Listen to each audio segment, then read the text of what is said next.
Hello everyone, welcome you also. आज हम देखने वाले हैं बुद्धिस्ट एजुकेशन के बारे में। इसमें क्या क्या देखेंगे। सबसे पहले हम बुद्धा के बारे में जानेंगे। 4 नोबल ट्रूथ क्या होते हैं बुद्धिज्म में, 8 फोल्ड पाथ क्या होते हैं, core aim of education system क्या था, और बहुत सारी चीज़ें हैं। Siddhartha Gautam the lord Buddha was born in 623 BC in the famous garden of Lumbini, which now situated in Nepal. He was the prince of Kapilvastu and his real name was Siddharth Gautam.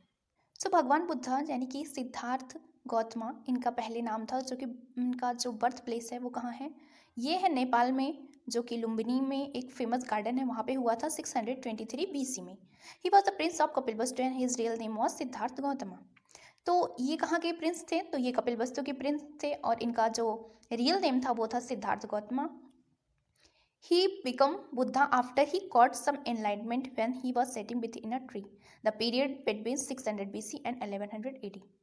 सो इनको enlightenment मिलने के बाद, यानी कि इन्हें ज्ञान मिलने के बाद इनका नाम बुद्धा पड़ा था। और ये कहाँ, मतलब इनको ज्ञान कहाँ प्राप्त हुआ था, ये बोधि वृक्ष के नीचे। आपको पता होगा कि बिहार में बोध गया है, वहाँ पे इनको एनलाइटमेंट हुआ था, यानी इन्हें ज्ञान की प्राप्ति हुई थी। कब हुई थी? 600 BC से 1100 AD के बीच में। सो 4 नोबल ट्रूथ इन बुद्धिज्म क्या क्या थे?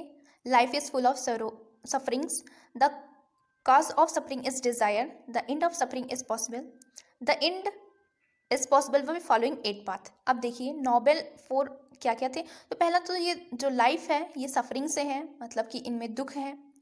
और इस दुख का कारण क्या है? काज ऑफ जो सफरिंग है वो डिज़ायर है, यानी हमारी कामना, चाह, इच्छा, ये सारी चीज़ें दुख का कारण बनती हैं। एंड जो है इसका दुख का, ये पॉसिबल है, तो हाँ ये पॉसिबल है। So this and is possible by following 8 fold path. और ये किस तरीके से पॉसिबल है? तो ये 8 फोल्ड पाथ के थ्रू। आइए देखते हैं वो 8 पाथ कौन कौन से हैं। सो 8 पाथ कौन से? Right view, right intention. 8 fold path कौन कौन से हैं? Right view, right intention, right speech, right action, right livelihood, right effort, right mindfulness, right concentration. So ये सारे क्या है? 8 फोल्ड पाथ है। मतलब आपका व्यू राइट होना चाहिए, इंटेंशन आपका सही होना चाहिए, स्पीच जो आप दे रहे हैं या बोल रहे हैं, किसी से बात कर रहे हैं, वो सही होना चाहिए, एक्शन सही होना चाहिए, आपकी जो लिवलीहुड है वो भी अच्छे तरीके से होनी चाहिए, राइट एफर्ट्स जो आप लगा रहे हैं वो सही दिशा में लगाना चाहिए, जैसे आप किसी के साथ दुर्व्यवहार ना करें, इस तरीके से। राइट माइंडफुलनेस, यानी कि जो आप पढ़ लिख रहे हैं या जो भी आप कर रहे हैं वो एक प्रॉपर तरीके से हो, यानी राइट वे में होनी चाहिए। और कंसंट्रेशन आपका भी जिस दिशा में लगाएं उस तरीके से राइट वे में होना चाहिए। सो ये 8 फोल्ड पाथ है। सो कोर एजुकेशन ऑफ बुद्धिज्म क्या था? तो रीचिंग द स्टेज ऑफ निर्वात, निर्वात की प्राप्ति करना ही इनका मेन उद्देश्य था। लिबरेशन फ्रॉम ऑल सफरिंग, मतलब आप सभी दुखों से तभी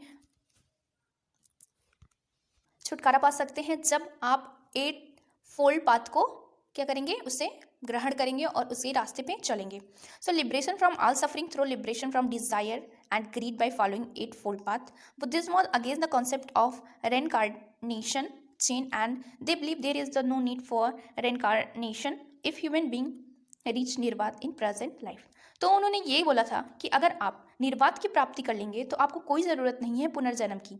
अगर आप ये 8 फोल्ड पाथ, राइट जितने भी थे, right liberation, right view, right concentration, ये सारी चीज़ें अगर आप अपने लाइफ में अडॉप्ट कर ले रहे हैं तो आपको क्या हो जाएगा? तो आपको निर्वात की प्राप्ति हो जाएगी और आपको ये जो चेन है पुनर्जन्म का, इससे छुटकारा मिल जाएगा और आप एक प्योर सोल बन जाएंगी। यानी कि जो मोंग्स हैं वो ये 8 पथ को फॉलो करते हैं। ठीक है, देखते हैं aim of education during Buddhist period क्या क्या थे। तो प्रिपरेशन फॉर निर्वात और लिबरेशन, अवेयरनेस और on 4 noble truth, enable for following 8 fold path, spread of concept of ahimsa, character development, promotion of international brotherhood, imparting practice knowledge and inclusion of civil duties. So aim जो थे वो इतने सारे दिए गए थे कि आपको सबसे पहले जो इनका मेन एम था वो तो निर्वात की प्राप्ति था। दूसरा जो था वो 4 जो पाथ हैं उसकी अवेयरनेस होनी ज़रूरी होती है। मतलब जब इनका एजुकेशन लेते हैं तो वो 4 जो नोबल ट्रूथ है वो आपको बताएंगे। दुख क्या है? दुख का कारण जो है वो इच्छा है, दुख से पाया जा सकता है छुटकारा। तो ये 8 फोल्ड पाथ को आपको फॉलो करना होगा। ठीक है, स्प्रेड ऑफ कॉन्सेप्ट ऑफ अहिंसा, अहिंसा परमो धर्मा गांधी जी भी बोलते थे। सो कैरेक्टर डेवलपमेंट भी जरूरी था। कैरेक्टर डेवलपमेंट इनकी एजुकेशन में बहुत इंपॉर्टेंट था, इसके लिए ये बहुत हार्श पनिशमेंट में दिया जाता था। Promotion of international brotherhood, brotherhood को प्रमोट करना, ये सारी चीज़ें दी हुई थी। Curriculum of education during Buddhist age. Core idea of Buddhism: reading, writing, arithmetics, 3 arts, grammar, art, medicine, logical, philosophy, etc., agriculture and astrology. So core idea behind the Buddhist education क्या था? तो ये था पहला तो reading, writing and arithmetic. Reading करना, writing करना, arithmetics यानी कि मैथमेटिक्स पढ़ाया जाता था। दूसरा था ग्रामर। तो वो बज्जा सेरेमनी क्या होती थी? It was the initial ceremony of starting education of child during Buddhist age. So Buddhist age में यानी कि बुद्धिस्ट पीरियड में जब कोई भी स्टूडेंट जब इनिशियली जाता था तो उससे एक सेरेमनी कराई जाती थी, जैसे कि उपनिषद में होता था हमारे वैदिक पीरियड में उपनयन संस्कार होते थे, उसी तरीके से इनिशियल सेरेमनी होती थी। कब होती थी? तो ये होती थी 8 ईयर्स पे, ठीक है। 8 ईयर्स में ये पबज्जा सेरेमनी होती। पबज्जा का मतलब क्या होता है? टू गो आउट, मतलब बाहर जाना, यानी घर से बाहर जाना, तो इसे बोलते थे पबज्जा, ठीक है। तो इसमें होता क्या था? इसमें ये 8 ईयर्स पे होता था और इसमें जो हेड होते थे बच्चों के वो सेव करवा दिए जाते थे, उन्हें एक येलो ड्रेस पहनाई जाती थी और इन्हें एक ओथ दिलाई जाती थी। और ओथ में क्या रहता था? तो बुद्धम शरणम गच्छामि, धर्मम शरणम गच्छामि, संघम शरणम गच्छामि। मतलब क्या है इसका? I take refuge in Buddha, I take refuge in dharma and I take refuge in Sangha. So आप यहाँ से ये फिगर देख सकते थे, कुछ इस तरीके से सीन होता था। ये बच्चों का हेड जो है वो सेव करा दिया जाता था, इन्हें ये येलो ड्रेस पहनाई जाती थी और ये अबाउट 8 ईयर्स के होते थे, ठीक है। तो इसे ही बोलते थे पबज्जा सेरेमनी। नेक्स्ट जो है वो है उप संप्रदा सेरेमनी। ये कब होती थी?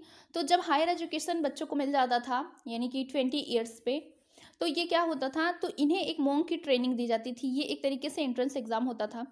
तो इसमें ये क्या होता था? तो it is a conventional ceremony as closing ceremony which occur after 20 years of education at vihara. मतलब बिहार में जो उनका मठ होता था या बिहार बोलते थे, वहाँ पे जब ये बच्चे 20 ईयर्स के हो जाते थे तो इन्हें दूसरे स्टेज पे यानी उप संप्रदा सेरेमनी कराई जाती थी। इसमें क्या होता था? इन्हें भिक्षु बनाया जाता है, यानी कि मॉन्क बनाया जाता था। ये ट्रेनिंग होती थी मॉन्क की। ये अबाउट, इसका ड्यूरेशन कितना होता था? इसका 8 ईयर ड्यूरेशन होता था, ठीक है। And he would join the संघा एज अ टीचर। फिर उन्हें एज अ टीचर, यानी ये एक तरीके से ये टीचिंग ट्रेनिंग थी। So it tell us there is no relationship with the family after joining Sangha. मतलब आप इस तरीके से आप 8 पथ को फॉलो करेंगे, आप निर्वात को प्राप्त करेंगे। ये सारी चीज़ें इसमें सिखाई जाती थी। दूसरों को कैसे बताएं, कैसे धर्म को आगे बढ़ाए, ये सारी चीज़ें इसमें बताई जाती थी। सो एजुकेशन सिस्टम की बात करें तो ये multi teacher and multi student system था। ये पहला ऐसा सिस्टम था जिसमें इंस्टीट्यूटलाइजेशन, ठीक है, जैसे इंस्टीट्यूट का फॉर्मेशन, जैसे तक्षशिला हो गया, नालंदा हो गया, ये सारी यूनिवर्सिटीज़ का फॉर्मेशन इसी के टाइम पे हुआ था। The student residue as a sangha Bihar where 1000 of teacher would teach 1000 of childrens. मतलब 1000 ऑफ टीचर होते थे और ये इनमें मेंटरशिप भी दी जाती थी। जैसे जो बच्चे बड़े हो जाते थे, उन्हें ज़्यादा आता था, तो अपने से छोटों को वो पढ़ाते थे। तो इस तरीके से एक इंस्टीट्यूट का फॉर्मेशन हो गया था इस पीरियड में। तो सबसे पहले जो टीचर ट्रेनिंग और इंस्टीट्यूट का फॉर्मेशन हुआ था वो बुद्धा सिस्टम में हुआ था। स्टेजेस देखते हैं, मेथड क्या थी टीचिंग की। तो ये 2 तरीके से थी, एक इनिशियल थी, एक हायर एजुकेशन था। देखिए इनिशियल स्टेज में क्या था, यानी कि प्राइमरी लेवल पे, तो ये होता था लेक्चर देते थे, सेल्फ स्टडी पे फोकस करते थे और मेडिटेशन। ये 3 बेसिक चीज़ें थी जो कि इनिशियल स्टेज पे दी जाती थी। हायर में क्या होता था? तो हायर में आपका डिस्कशन होता था और डिबेट्स होते थे। तो ये 2 स्टेजेस थी, एक इनिशियल थी, एक हायर थी। तो आपका इनिशियल में lecture, self study and meditation, higher stages में डिस्कशन एंड डिबेट। आइए देखते हैं लाइफ कैसी होती थी जो संघ या बिहार थे। तो teachers were prominent at vihara. जो टॉप लेवल पे होते थे वो टीचर्स होते थे और ये यहाँ पे ऐसा सिस्टम था जो कि डेमोक्रेटिक था। मतलब बहुत ज़्यादा ऐसा नहीं था कि राजा के बच्चों को ज़्यादा प्रायोरिटी दी जाए और लोअर को नहीं, सबको इक्वली ट्रीट किया जाता था। तो स्टूडेंट सुबह उठ जाते थे, had wake up early morning, सुबह उठ जाना होता था उन्हें। उसके बाद अपनी डेली रूटीन करनी होती थी। उसके बाद फैचिंग वाटर, पानी देना होता था पौधों को। फिर फूड सर्व करना होता था, क्लीनिंग वेसल्स, अपने बर्तनों को साफ करना होता था। ये सारी कुछ छोटी छोटी ड्यूटीज़ दी गई थी स्टूडेंट्स को। उसके बाद क्या करना होता था? तो मसाज करते थे ये फिट किसके? टीचर्स के। जैसे कि पहले वैदिक पीरियड में होता था वैसे ही कुछ तरीके से इनका जो लाइफ स्टाइल था वो ऐसे ही था। तो ये फिर और क्या होता था, तो ये जाते थे बेगिंग करने के लिए। मतलब आपको पता होगा भिक्षु जो होते में बहुत ही ज़्यादा हार्ड दिया जाता था। मतलब अगर कोई गलती करता था स्टूडेंट तो इससे हार्ड पनिशमेंट का इसमें रूल था, ठीक है। उसके जैसे कि वैदिक पीरियड में भी ऐसा था, ठीक है। और टीचर इसमें सुप्रीम होता था, मतलब जो सुप्रीम पावर होती थी वो टीचर्स के पास होती। टीचर रिस्पेक्टेड होते थे, हॉनर्ड होते थे, स्टूडेंट के भी द्वारा और पूरी सोसाइटी के द्वारा, ठीक है। ये सारी चीज़ें हो गई। और जो स्टूडेंट था उसे सिद्धि वरिका बोलते थे। सो इस तरीके से हमने पूरा देखा कैसे क्या होता था। हमने ये सेरेमनीज देखी, बज्जा क्या होता है, कैरिकुलम क्या होता है, उसके बाद एम्स क्या थे, ये सारी चीज़ें देखी। तो thank you for watching this video.